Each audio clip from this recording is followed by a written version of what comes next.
Do not belong to the same HOA map, I reminded her, and because I love documents, I slid a copy of the survey across my kitchen table. The inked property lines were stubbornly literal.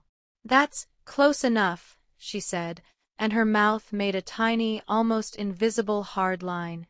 The first wave of the campaign was paperwork, subtly menacing, politely worded letters with phrases like request for voluntary compliance. Little arrows of grammar pointed to my garden gnome, a rotund, smiling thing whose eyes had been painted to look east, and suggested that its orientation might constitute a visual affront. They even took pictures of my mailbox from a distance, as if placing it on a battlefield map. Each missive contained the gentle threat of fines and the soft shoe of legalese.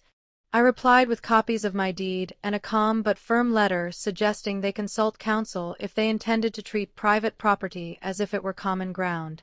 Karen's replies were syrupy. We prefer harmony, she wrote, and we are confident a neighborly conversation can resolve any concerns. When she said she'd use every method available to maintain standards, she didn't yet mean it literally. But when the message moved from clipboard to flesh, it got noisier. One humid morning my porch swing lay in the driveway like a toppled flag, its chains severed and a staple-pinned note on the wood. Consider this a warning.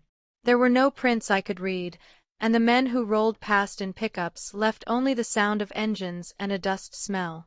The sheriff filed a report and suggested cameras. Milo Hart, the lawyer who smelled faintly of old books and espresso and never missed a comma, arrived the next afternoon with practical things in his hands. A thermos, a patience that looked like cashmere, and a legal pad. They want the glare, Milo said when he read the HOA letters. People like that. Shine a light on them and they fold faster than predictions about the weather. Milo wrote a crisp cease and desist. It was the kind of writing that closes the mouth of thunder by pointing out the law's lesser-known but appetite-satisfying habits. He cited county codes and statutes about property and trespass, warned against civil and criminal consequences for seizure or threats of seizure, and reminded them, gently, that the sheriff swore an oath that didn't distinguish nicely between HOA presidents and other citizens. For 3 weeks we basked in the small, satisfying warmth of law behaving itself. The newsletters stopped. Karen texted less.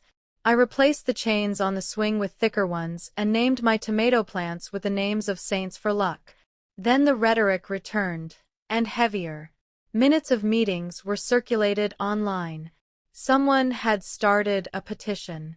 Someone else pinned a planning document to a corkboard at the community center that